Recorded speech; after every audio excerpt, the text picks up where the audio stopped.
Xazinem Tor Pul Tarbiyalash Markazi hammamizning xazinasi. İnternet tor orqali uyda o'tirib bu darslarimizga qo'shila olasiz. Turk tili, ingliz tili, arab tili, xitoy tili, german tili, uyg'ur tili, kompyuter sistemi kodlash darsi. Turkiya, Qibris va chet ellardagi universitetlarda o'qishni xohlamsiz? Qiynamsiz beshingizni qottirmay, biz bilan aloqalashing.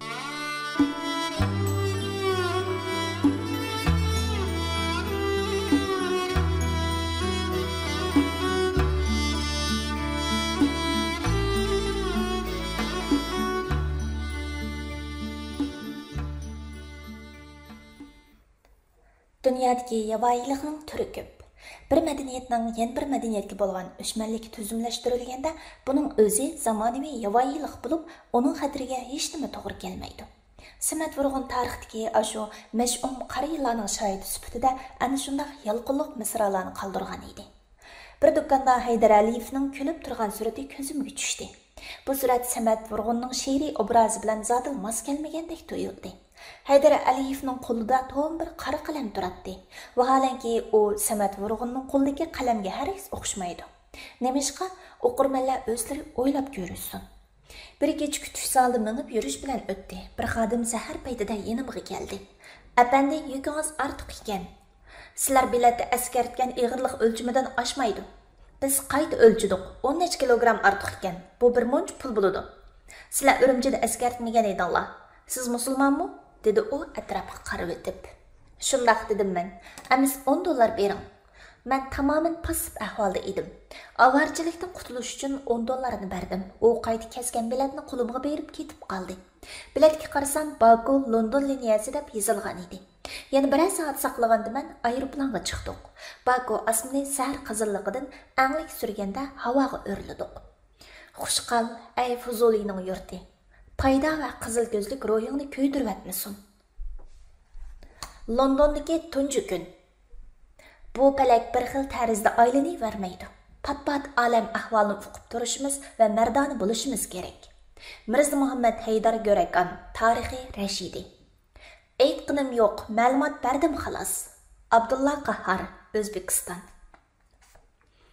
O'rmonlar ustidan o'tdim, tog'lar ustidan o'tdim. Ba'zi qaptallarda god shaklli binolarni ko'rgil bo'ladi. Qaysidir bir kanalda uzib ketayotgan rangdor kemalar go'yo qaytib qolgandek ko'rinadi. Uch havoda vodilar o'z ilkida bor hamma narsani bemalol yaygan. Aeroplan Britaniya havo tavalligiga kirganlar tadrijiy pastlashga boshladi. Bulut va tumanlar orasidan ketyapmiz. Pastdagi manzaralarni aniq ko'rgil bo'lmaydi.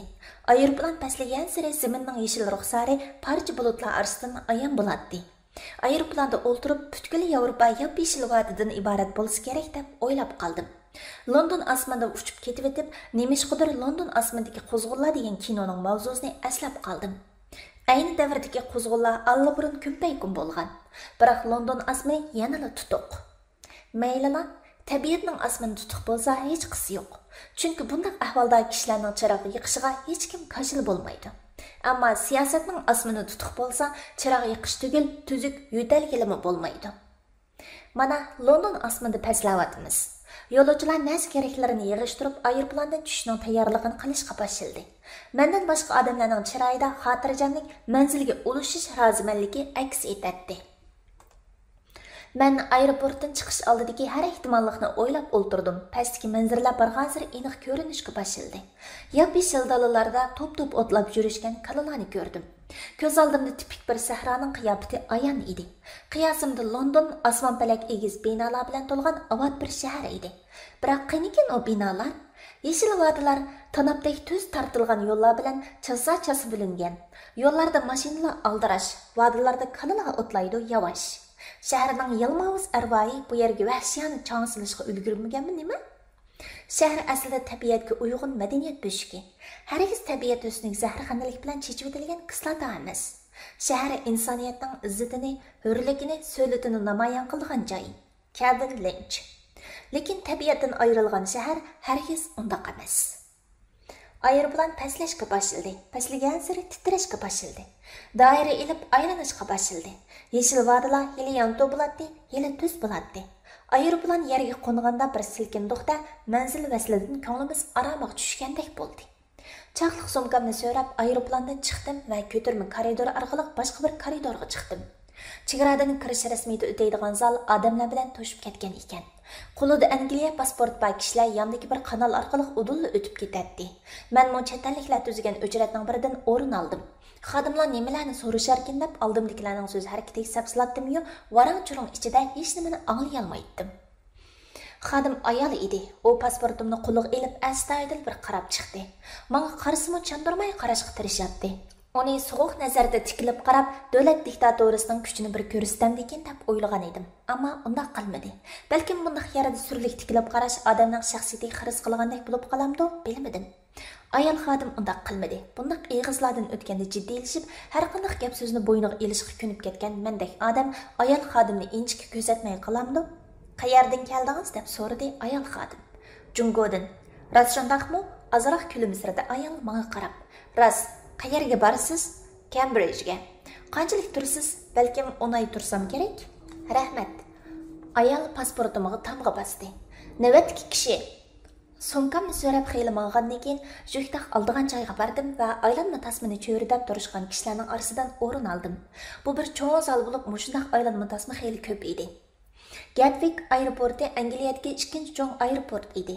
Angliyadagi eng cho'ng aeroport Heathrow bo'lib, dunyodagi eng aldirish aeroport hisoblandi. Gatwick aeroporti Londonning janubiga joylashgan bo'lib, shahar markazi bilan bo'lgan orlig'i 45 kilometr ekan.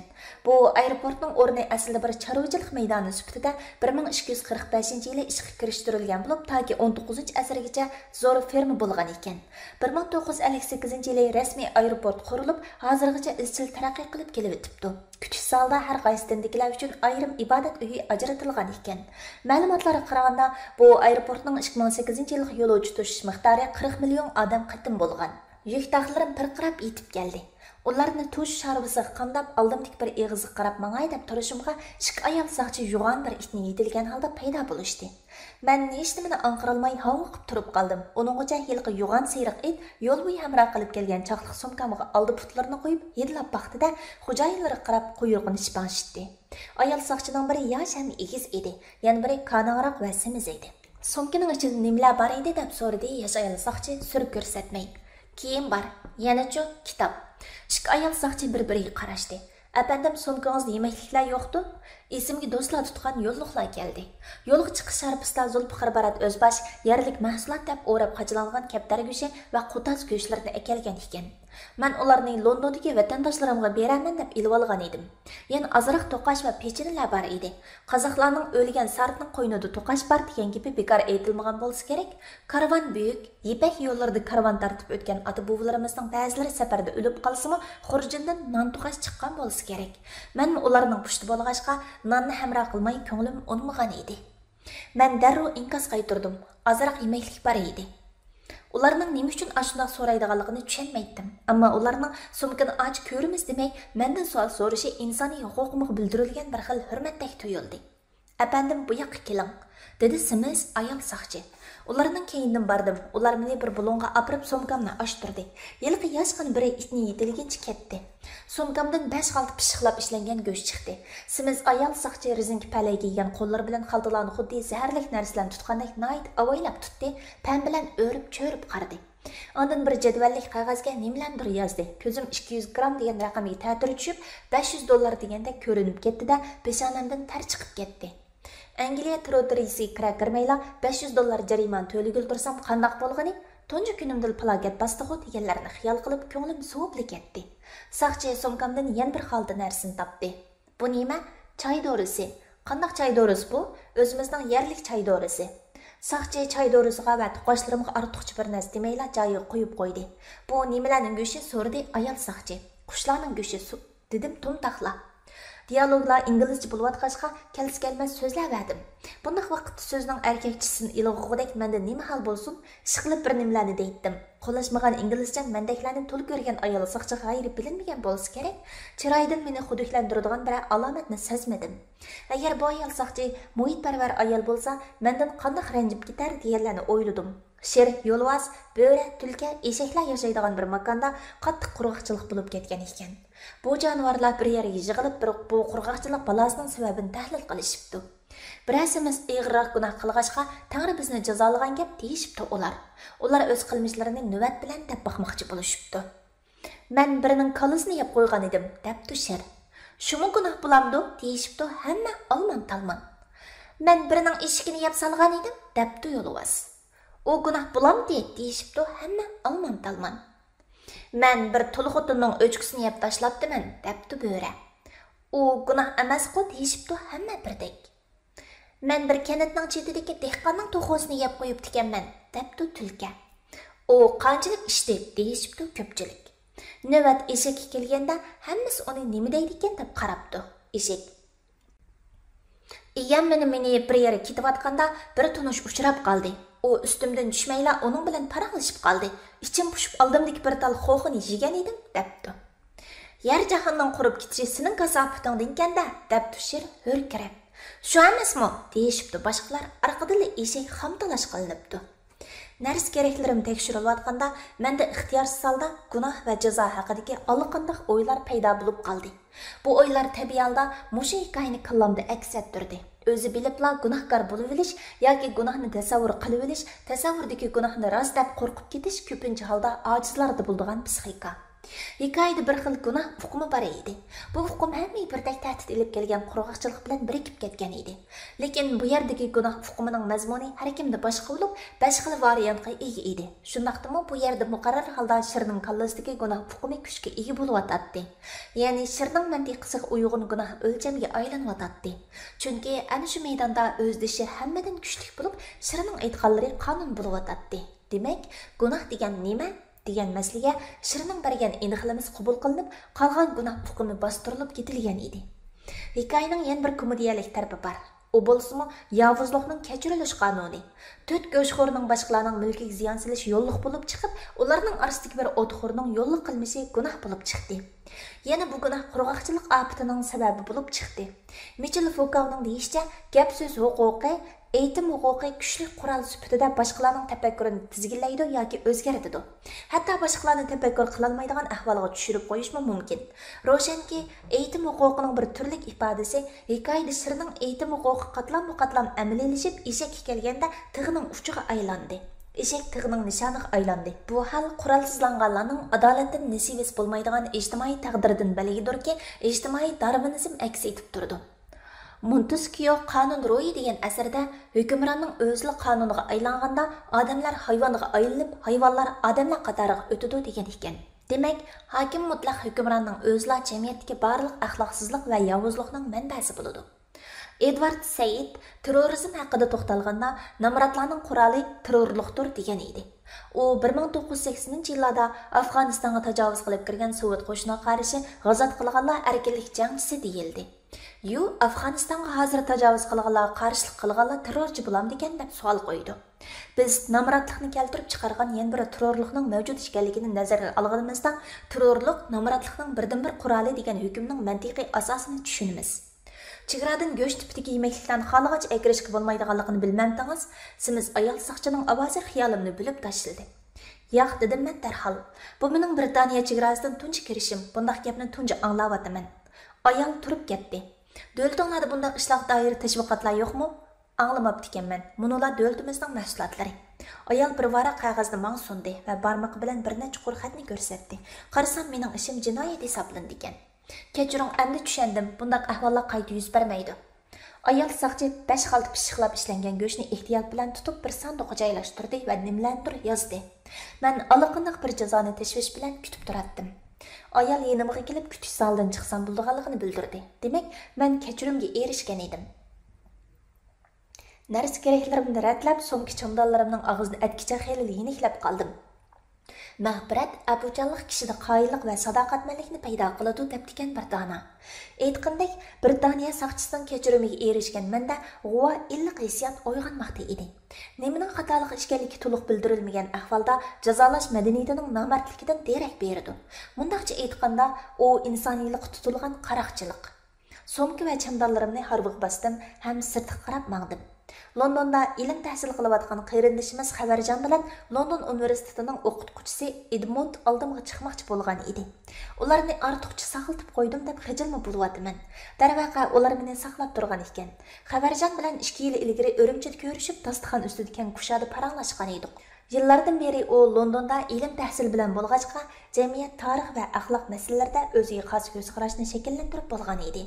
U xalqimiz, jamiyatimiz va hozirgi ahvolimiz haqida tashqi dunyoning nuqtai nazarlariga izchil diqqat qilib kelgachga, nurg'un ilmiy uchurdan xabardor edi. Men suhbatlarda ma'naviy g'idiqlash bera oladigan kishilarga nihoyat qiziqman. Xabarjonning mustaqil ko'rsatish iqtidori, ko'z qarashlarini mo'l uchurlar orqali betadigan fikr odati, tuz va murassasizligi menda cho'nqur ta'sirot qoldirgan edi. Tunchi asralashgandan keyin bizning dil rishtamiz bog'landi va internet to'ri orqali fikrlashib turdik. Mening Angliyadagi universitetlarga, jumladan o Cambridge universiteti bilan bo'lgan aloqamning o'ngishli bo'lishida Xabarjon bevosita rol o'ynagan edi. Xabarjon Edmund bilan ham suhbat bo'lib turdi ekan. Edmund aslida Cambridge universitetining o'quvchisi bo'lib, hali ham bu universitetning O'rta Osiyo tadqiqotiga aloqador ishlaridagi doimiy ishtirokchisi edi. Uning Cambridge universitetidagi olim tadqiqotchilar bilan munosabati quyuq edi. Mundaqcha aytganda, Cambridge universitetining O'rta Osiyo munbiri tarafidan chaqirtilishim Xabarjonning vositasi orqali Edmundning bevosita qo'l tiqishi bilan amalga oshgan edi. Uningdan 2 yil avval Edmund Uyg'ur diyoriga kelganda yana shu Xabarjonning vositasi orqali meni izlagan edi. Men uni Urumchidagi bir Uyg'ur oshxonasiga boshlaganimda, inimiz Zulfiqar Barat o'z boshini hamroh bo'lishga chaqirgan edim. Biz Edmund bilan langman, bal kabob, ko'ktat salat va mevalarga eg'iz tekkash bir qitimliq suhbatda birga bo'lgan edik. Angliyaga berishdan avval Edmund bilan ko'p qitimliq internet aloqasi qilishib, uning insoniy yordami, izil suhbat iboralar haqida suyunishlik ta'sirotlarga ega bo'lgan edim.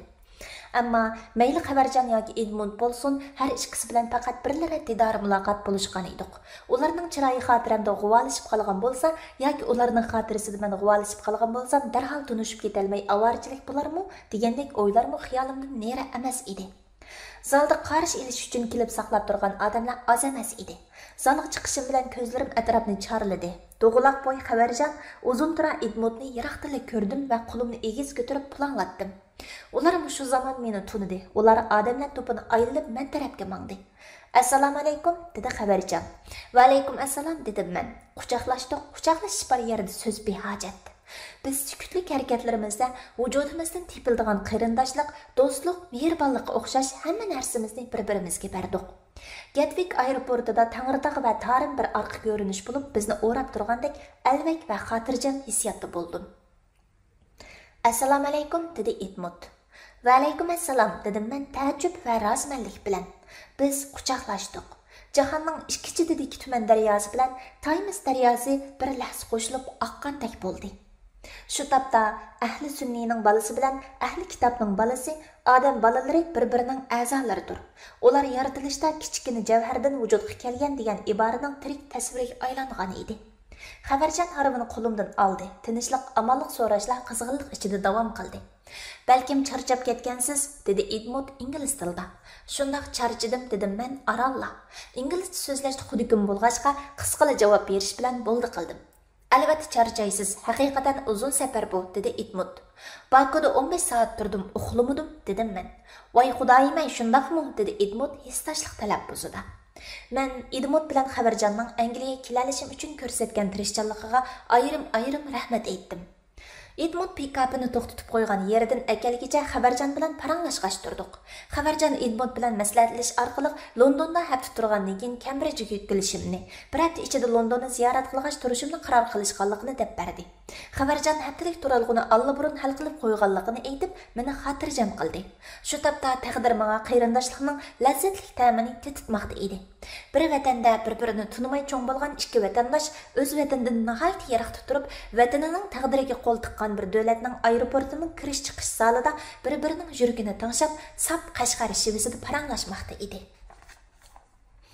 Havoning alfazi ko'ngilning g'ashligini qo'zg'aytdi. Yağmur bir xil ritmda simildab yig'ib-atdi. Yig'ilib qolgan yağmur suvlarining mashinalarning chaqida vishildab chacharashlarini his qilib turatdim. Qashqar shivisdagi paranglar yap elning muhiti ilib kelgan andishlarni hozircha besib turayotgandek edi. Ichimda Edmundning men bilan ko'rishlarini tahlil qilatdim. İnsan o'ziga ta'sir qilgan ishlarni xotirasidan zo'rma-zo'r yiroq qilamiz kerak.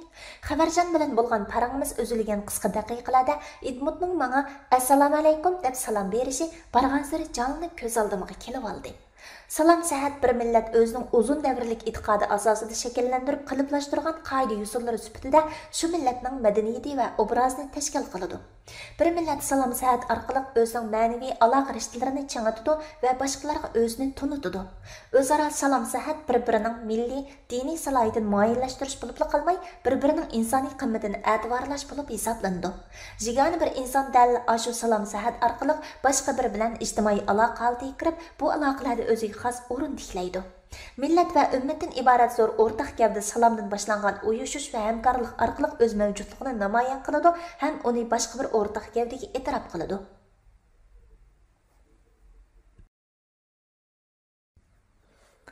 Edmundning bir sahibxona sifatida Uyg'urning qoidasiga uyg'un salomni bajo keltirishi ko'p manbalik madaniyatdan tuzilgan dunyoni ko'rgan va tushungan bir insonning bir turlik insoniy fazilati edi. Bugungi dunyo o'ziga yot madaniyatni yeklashni emas, sig'dirishni, cheklashni emas, yo'l berishni tashabbus qilyotidi. Madaniyatlar to'qinish haqidagi ovozlarga qarshi madaniyatning birga turish haqidagi inkoslarmi yangrayotidi. Jahonga o'zini tetitgan bir imperiyaning balasi taklimakan buyidan kelgan, tuzuk jahon ko'rmagan bir dehqon balasiga tamanno va takabburlikdan xoli sap insoniylik bilan muomala qilib, o'z sistemasi ichida yetilgan va pishgan madaniyatning cho'ng sifatligini namoyon qilmoqda. Men bir inson, tamoq yeyish bilan uxlash fiziologiyalik tarafim. Lekin men o'z tilimda so'zlayman, mening boshqalarga o'xshamaydigan nurg'un tarafim bor. Mana bular madaniyatimning mazmunini hosil qiladi. Shunga menga bildirgan hurmat mening e'tiqodim, tilim, urf-odatimga bildirilgan hurmatdan boshlanishi kerak. Shu chaqda men bir madaniy insonning muomalasiga uchragan bo'laman. E'tirof qilish va ishonish bo'lmagan yerda yakkilamchi salohiyat bosh ko'tarib, kimlik zo'ravonligini paydo qiladi. Faqat men seni hurmatligandila, seni o'zimga o'xshash muhim va aziz deb tunigandila, ideya bilan harakatning maishidan sen bilan barobar bahramon bo'lishni xohlagandila, ondan sana haqiqiy xolab yaxshilik qila olayman. Sana o'zimga ishongandek ishonalayman. Mana bu inoqlikdan iborat ommaviy axloqning yildizi. İnsoniyatchil ma'niga ichidan tuyulmagan madaniyat hadislar o'zini boshqalarga tangib takabbur qiyofatda to'ri egilashga tirishidi va bargan sari boshqalarning ishonchidan ayrilib qoladi. Anglo-Sakson madaniyatining kengayishidagi nurg'un qo'pol hikoyani tarix unutib ketmadi. Yana shu hikoyalarni chuvib qayta qurashtirishni xohlaydigan rejissyorlar tarix sahnasida bor. Edmund pikapini ilib keldi. Juktaxlarni pikapga joylashtirib, men uchun tayyorlab qo'yilgan yotoqqa qarab yurib ketdik. Tez suratli tosh yo'lda mashinalar g'o'yildaydi. Farzimcha biz Londonning janubiy rayonidan sharqiy rayoniga qarab mangan bo'lsak kerak, bulutli havo atrofdagi hamma narsani kulrang tusda ko'rsatdi. Yomg'ir pikapning oldida aynigini xiralashtirib etdi. Aynak so'tkish to'xtamay harakatlanadi. Yo'lning ikki chetidagi tabiiy o'rmonlar yomg'irli havodan shakllangan sus mananda qarayib ko'rinadi. Londonning zamonaviy egiz binolarini ko'rarman deb yiroq bo'shliqlarga qarab baqdim. Abdidan ko'niliq chiqib turgan pakar binolar paydo bo'lib, quyuq to'qayliqlar ko'rinadi. Men London shahrining o'ziga emas, yiroq bir sahrosiga ketayotgan o'xshayman dedim ichimda va uyimni zinhor chandurmadim. Edmund pikapni pen bilan haydayotdi. Baya men ko'rgan bu darozi inglizning abjil pikapga qanday patqanligiga hayronman. Men uning yenida o'ltiratdim.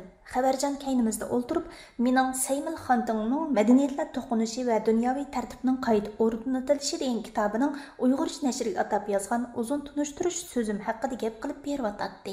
O kitob Uyg'ur o'qirmanlarida qanday inkos qo'zg'adi deb so'radi Edmund. Inkosni ayt qizg'in dedim men. Kitobning bozormi ittik bo'ldi. Internet torlarida kitob to'g'risida bas munozara bo'ldi. Kitobning muqovisi qiziqarli bo'pti. Yer shari taram-taram qonga milangan. Nimishqa shunday loyihalangandi? Kishilar madaniyat to'qinishi yer shari qanchashdi degan bo'lsa kerak. Umuman xalqimiz hozirgi yer sharidan andish qiladi. Nima uchun bu kitobni nashr qilmoqchi bo'lib qoldinglar? Kitobning tarjimasida men yo'q. Men umuman dunyodagi boshqa xalqlar g'ulg'ul qilgan danglik asarlarni Uyg'ur xalqiga tunishtirish tarafdori. Dunyo bilganni bizmi mas qadamda bilib olsak, ondan dunyoda o'rnimiz bo'ladi deb qarayman. To'g'ri, lekin boshqa asarlarmi oz emas. Rost tanlab ish qilish tez. Milliy sharoitimizda mumkin bo'lgan ishlarla bizning tanlashimiz bo'ladi. Tushundim. Edmundning talaffuzi sipoya va silq edi. U gaplarimni ang'ag'ach kulimsirab qo'yatdi. Mening ta'siratimda Yevropaliklar mushundaq kulishga usta keladi. Ularning chehrada normadan oshirib o'tmagan bir tuzut kulkisi yalt qilib ko'rinib, darhol o'chib ketadi-da, yuz muskuli darhol asliga keladi. Men bo'lsam kayfiyatimdagi kulki alomatlarini undaq tez uchirolmagachga aldırmay əsliyə keletdim. Aslida qandaq bo'lsam shundaqman. O'zimmi bu asarga xeyli yillardan beri qiziqib kelayotgan. Bu kitobni ayrim bir shaxsning fikridan hal qilgan siyosiy programmada his qilib qolaman. Amerikaning Paris qo'ltiqi va Balqon rayonlaridagi hozirgi siyosati mush kitobning ro'yi bilan asosan birdek, dedim men Xabarjonga. Xabarjon bu gapimning asos mazmunini Idmutga tarjima qilib berdi. Rasmo siz mushundaq o'ylaydigansiz-da? Shundaq. Havo bulutliq, yomg'ir davomli yig'iyotdi. Chaqlarning ostidan shirqab ovoz kelatdi. Pikapning suratidan qaraganda manzilga xeyli bardek turadi. Yelimi osmon muduq. Xabarjonning tunishtirishicha, Idmut O'rta Osiyo tadqiqotining Uyg'urlar munosabatlik taraflarini tadqiq qildi ekan. Uyg'urlardagi vahabizm haqida bir parcha maqol yozgan ekan. Vahabizm qo'rqinchli ism, devatdim men. Demoqchi bo'lganingiz, Vahabizm degan atalg'u vatanimizda nayt qo'rqinchli. U gapni hukumatmi yaxshi ko'rmaydi. U gapning soyasi nayt ofatlik. Kishilar bu gapni qanday tushunadi? Odatdagi ammo u gapni tushunmaydi. Ammo intayin qo'rqadi. Balkim bu gapni bir qancha siyosatchi bilan ularning atrofidagi maslahatchi mutaxassislar bilishi kerak. Sizlar tarafda odamlar Said Qutbga qanday qaraydi? Odamlarimiz Said Qutbga baho beragidek tushunchaga ega emas. Kishilarning bu vaqtdagi tushunchalari ommaviy asosga ega emas. Uyg'ur musulmonlar rayish va tinch keladi. Elishga tegishli hisob kitobni Allohning o'zining ishi deb qaraydi, dedi Xabarjon. Xabarjonning gapining muhil asosi bor edi. Saidiya xonadonligidan keyin xalq hayotiy dunyoga tutilgan pozitsiyada tamoman tarki dunyolashib, o'zi yashayotgan dunyodan g'aflatda qolgan edi. Ijtimoiy va siyosiy davolg'ishlar uzuksiz ilib kelgan ofatlar kishilarni bu dunyoning halovatidan umid uzib, oxirat saodatiga talmurdigan qilib qo'ygan edi. Sigah muqamining julasidagi munubiyat esimdan kechdi. İzdimas ko'nglim mening yor, izdiganning yori bo'l. Kim seni yarim desa, barib shuning gulzori bo'l. Bu qo'shiq akang kimni alsa yengang shu degan maqolning yana bir variantidek tuyulib ketdi. Bulardan taqdirchilik ideyasi purab turadi. Yomon ishlarni amaliy harakatinglar bilan, uningga kuchinglar yetmasa, tilinglar bilan, uningga kuchinglar yetmasa, dilinglar bilan rad qilinglar degan xitoblar go'yo kishilarning qulqidan ko'p uzab ketgandek edi. Idmut gapimga ta'jublanganday qarab qo'ydi. Men qandaqdir bir narsani tushungandek bo'lib, gapimni to'liqlab qo'ydim. Uyg'ur jamiyati o'z to'g'risidagi aniq tushunchani hech hosil qilib bo'lolmadi. O'zi va o'ziga haqida ro'shan qarashlarga ega emas. Xalqni yetakligidek ziyolilar qo'shinimi ojiz. Bilishimcha, sizlar ziyolilar oz emas, dedi Idmut javoban. Rost deysiz, dedim men.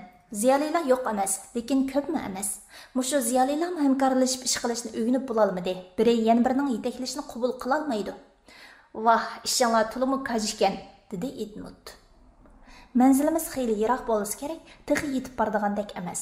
London zodi qanchalik cho'ng.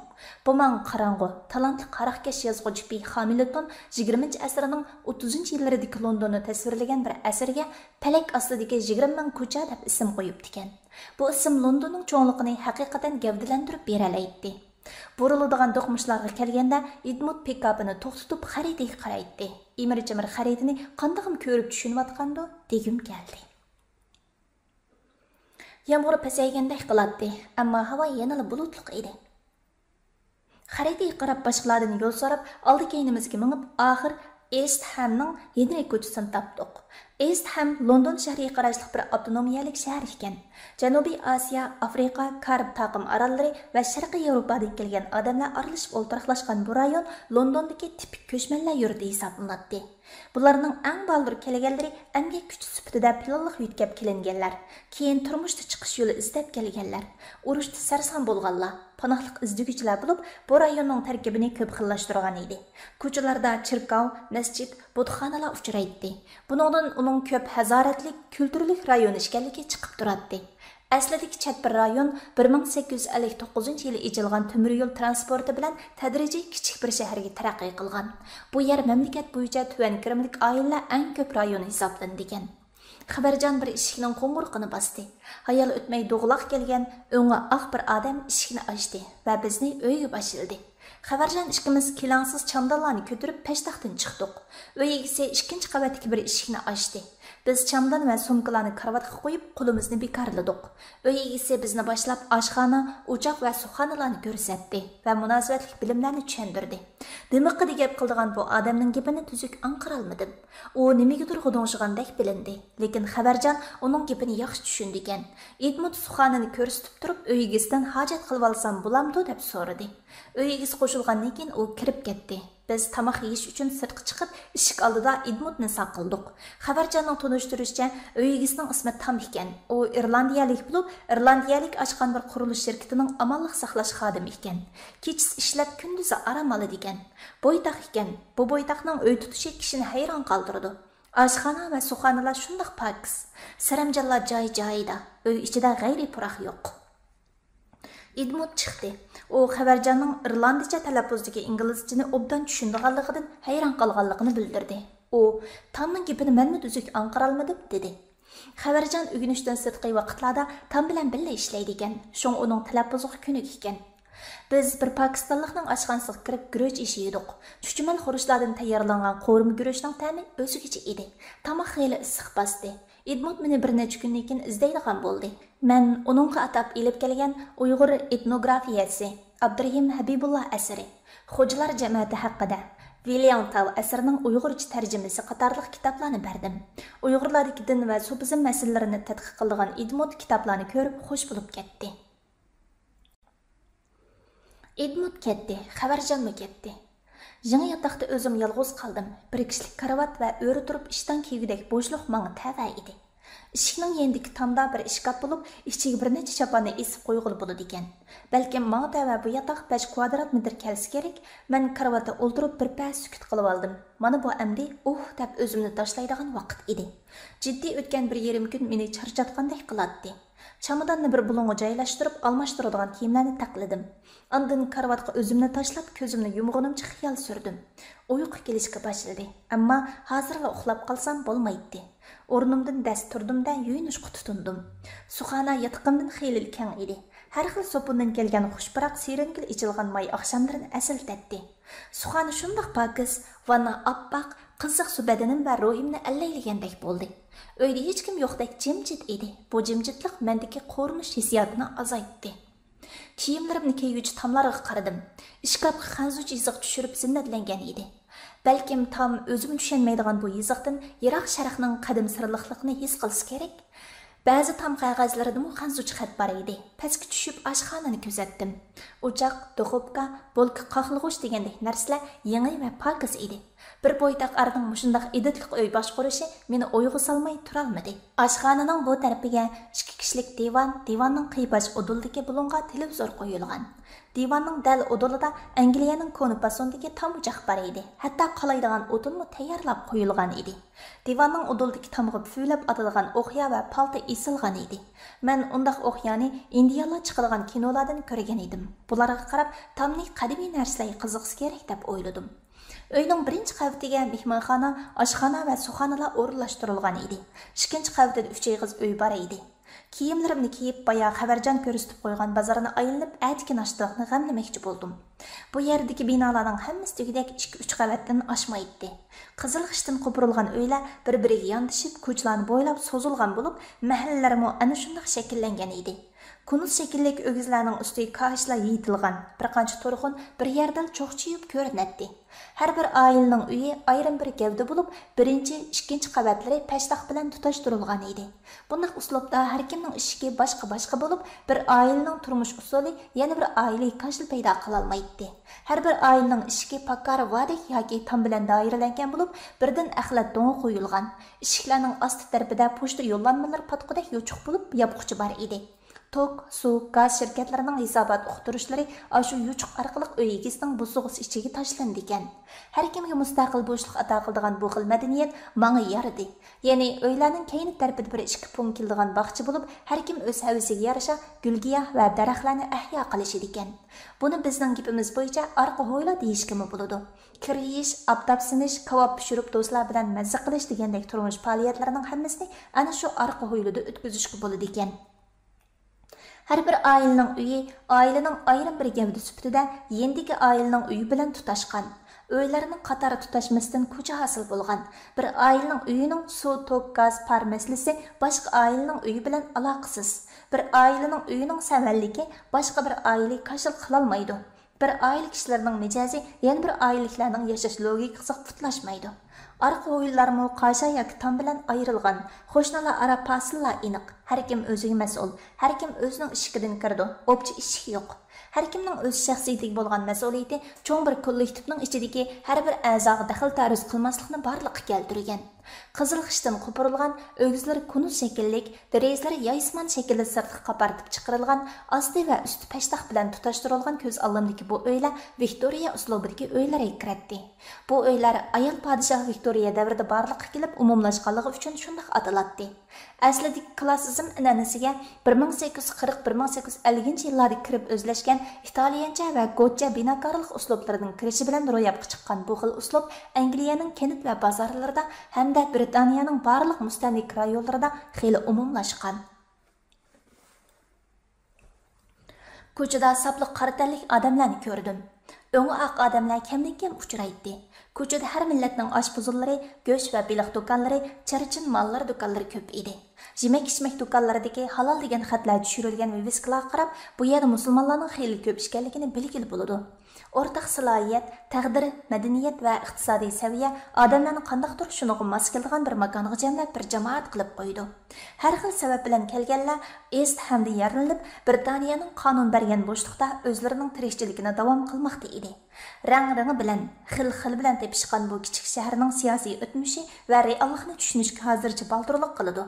Bularni tushunish mening bu 1 yillik istiqomatimning muddaosi emas. Har bir yurtni yoki jamoatni uning siyosiy o'tmish bilan tushunish odamni aqlli qilib qo'ydi deb qarayman. Avat bozorlarni aralab Salisbury talla bozoriga yo'liqdim. Ichiga kirib adiliy yemekliklarni g'amladim. Halol yemeklarni tillayman deb tovarlarning tushuntirishlarini o'qib xeyli ko'p vaqtni o'tkazdim. Kichikkin yotoqning darasidan tamning arqa o'ylisiga qardim. Ho'yla apchil chimliq, har xil gulgiya va daraxtlar bilan qo'rishalgan edi.